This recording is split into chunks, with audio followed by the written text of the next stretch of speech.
열왕기하 17장. 유다의 아하스 왕 12년에 엘라의 아들 호세아가 이스라엘의 왕이 되어 사마리아에서 9년 동안 다스렸다. 하나님 보시기에 그는 악하게 살았으나 선왕들만큼 악하지는 않았다. 그때 아시리아 왕 살마네셀이 공격해왔다. 호세아는 이미 아시리아 왕의 꼭두각시로 정기적으로 그에게 조공을 바치고 있었다. 살마네셀은 호세아가 몰래 이집트 왕 소와 손잡고 반역을 꾸미고 있다는 것을 알게 되었다. 더구나 호세아는 아시리아에 보내야 할 연례 조공의 기한을 한참 넘기고 있었다. 그래서 아시리아 왕은 그를 잡아 감옥에 가두고 온 나라를 침략해왔다. 그는 사마리아를 포위 공격했는데 공격이 3년간 계속되었다. 호세아 9년에 아시리아 왕이 사마리아를 점령하고 백성을 포로로 잡아 아시리아로 끌고 갔다. 그는 그들을 할라, 하볼 강가의 고산, 메대 사람들이 여러 성읍으로 이주시켰다. 그들이 포로로 끌려간 것은 죄 때문이었다. 이스라엘 자손은 자신들을 이집트와 바로 왕의 가혹한 압제에서 구해낸 하나님, 그들이 하나님께 죄를 지었다. 그들은 다른 신들과 친해졌고 하나님께서 쫓아내신 이방 나라들의 생활 방식에 빠져들었으며 왕들이 하는 대로 무엇이든 따라했다. 그들은 남몰래 하나님을 거스르는 온갖 일들을 행했고 파렴치하게도 어디든 자리만 있으면 공공연히 음란한 종교 산당들을 지었다. 그들은 거의 모든 교차로에 음란한 종교 상징물을 세웠다. 어디를 둘러보아도 그들이 이방신들에게 바치는 제사의 연기가 피어올랐다. 전에 이방 나라들을 포로 신세로 전락하게 만든 바로 그 제사였다. 그들은 온갖 악한 짓을 저질렀다.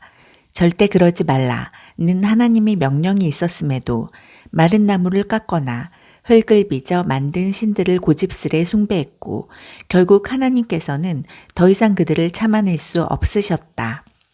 그동안 하나님께서 수없이 많은 거룩한 예언자와 선견자들을 보내 이스라엘과 유다에 맞서 몇 번이나 분명히 말씀하셨다. 너희는 악한 생활 방식에서 돌아서라. 내가 명령하는 대로 행하여라. 내가 너희 조상에게 명령했고 그 뒤로도 내 종 예언자들을 통해 누누이 일깨워준 그 계시대로 행하여라. 그러나 그들은 듣지 않았다. 어떻게 그럴 수 있을까 싶을 만큼 그들은 고집불통인 그들의 조상보다 더한 고집을 부렸다.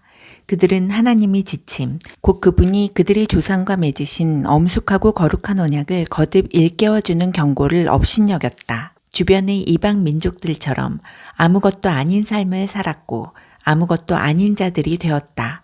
그들은 하지 말라는 하나님의 경고를 받을 만큼 받았으나 그것을 무시했다. 그들은 그들이 하나님께서 하신 모든 말씀을 버리고 하나님 대신 숫송아지 형상의 두 신상과 창녀 여신 아세라를 위한 남금 목상을 섬겼다.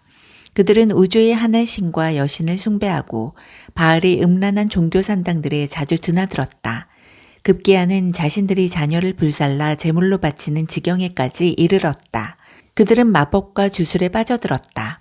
한마디로 그들은 온갖 악한 일로 스스로를 더럽혔다. 결국 하나님께서는 더 이상 참을 수가 없으셨다. 하나님께서 매우 진노하셔서 그들을 없애버리고 그 땅에서 영원히 몰아내시니 오직 유다 지파만 남았다.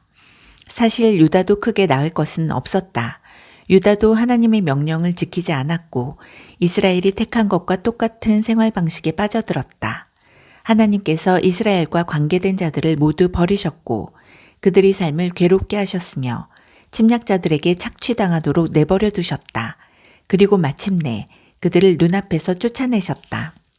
전에 하나님께서 이스라엘을 다윗 가문에서 찢어내실 때에 그들은 느밧의 아들 여로보암을 왕으로 삼았고 여로보암은 이스라엘을 타락하게 만들었다. 하나님을 섬기지 못하게 내몰고 총체적인 죄악으로 끌어들였다. 이스라엘 자손은 조금도 저항하지 않고 여로보암이 모든 죄를 그대로 따라했다. 결국 하나님께서는 이스라엘을 거절하시고 그들에게서 등을 돌리셨다. 그분께서는 그분의 종인 예언자들의 설교를 통해 그들에게 타당한 경고와 함께 충분한 시간을 주셨으나 결국에는 이스라엘을 아시리아의 포로로 보내셨다. 그래서 그들은 오늘까지 그곳에 있다. 아시리아 왕은 포로로 잡혀간 이스라엘 백성을 대신하여 바빌론, 구다, 아와, 하맛, 스발와임에서 사람들을 데려다가 사마리아 성읍들에 이주시켰다. 그들은 그곳이 자기 소유인 것처럼 이주에 들어와서 정착했다. 아시리아 사람들이 처음 들어올 때 그들에게 하나님은 또 하나의 신에 지나지 않았다. 그들은 그분을 높이지도 않고 예배하지도 않았다. 그래서 하나님께서는 그들 사이로 사자들을 보내셔서 사람들을 물어 죽이게 하셨다. 그러자 이 일이 아시리아 왕에게 전해졌다. 왕께서 사마리아의 성읍으로 데려온 사람들은 이 땅의 신이 그들에게 무엇을 바라는지 모릅니다. 그래서 그 신이 사자들을 보내어 사람들을 닥치는 대로 물어 죽이게 한 것입니다. 이 땅의 신이 그들에게 무엇을 바라는지 아무도 모르기 때문입니다. 아시리아 왕이 명령했다. 그 지역에서 포로로 끌려온 제사장 몇 사람을 돌려보내라. 그들이 돌아가 거기 살면서 그 땅의 신이 그들에게 무엇을 바라는지 가르치게 하여라. 사마리아에서 포로로 잡혀와 있던 제사장들 가운데 한 사람이 돌아가 베델로 이주했다. 그는 그들에게 하나님을 높이고 예배하는 법을 가르쳤다. 하지만 아시리아가 이주시킨 각 민족은 그들의 신들을 만들어 사마리아 사람들이 남기고 간 지역의 음란한 종교 산당들 안에 세웠다. 각 민족마다 입맛에 맞는 지역 신이 있었다. 바빌론 사람은 숫꽃 브노트, 구다 사람은 네르갈, 하맛 사람은 아시마, 아와 사람은 니파스와 다르닥, 스발와임 사람은 아드람멜렉과 아남멜렉. 그들은 자녀를 불살라서 이 신들에게 희생제물로 바쳤다. 그들은 하나님을 높이고 예배했으나 하나님만 섬기지는 않았다. 또 자격과 상관없이 온갖 사람들을 제사장으로 임명하여 지역에 있는 다산의 산당들에서 갖가지 의식을 거행하게 했다. 그들은 하나님을 높이고 예배했으나 그들이 살다 온 지역의 옛 신들을 섬기는 일도 버리지 않았다. 그들은 오늘까지도 옛 관습을 따르고 있다. 향수를 불러일으키는 옛 신이면 무엇이든 예배한다. 그들은 하나님을 진정으로 예배하지 않는다. 어떻게 행동하고 무엇을 믿어야 할지에 대해서 그분이 하시는 말씀, 그분이 이스라엘로 이름 지어주신 야곱의 자손에게 계시해 주신 말씀을 진지하게 여기지 않는다. 하나님은 그분이 백성과 언약을 맺으시며 이렇게 명령하셨다. 다른 신들을 높이지 마라. 그들을 예배하지 말고 그들을 섬기지 말며 그들에게 제사 지내지 마라. 하나님, 곧 큰 능력으로 너희를 친히 이집트에서 구해내신 그 하나님을 예배하여라. 그분을 공경하고 경외하여라. 그분을 예배하여라. 그분께 제사를 드려라. 오직 그분께만. 무엇을 믿고 어떻게 행동해야 할지 그분이 가르치신 것, 너희를 위해 기록해 두신 모든 것을 너희가 사는 날 동안 행하여라.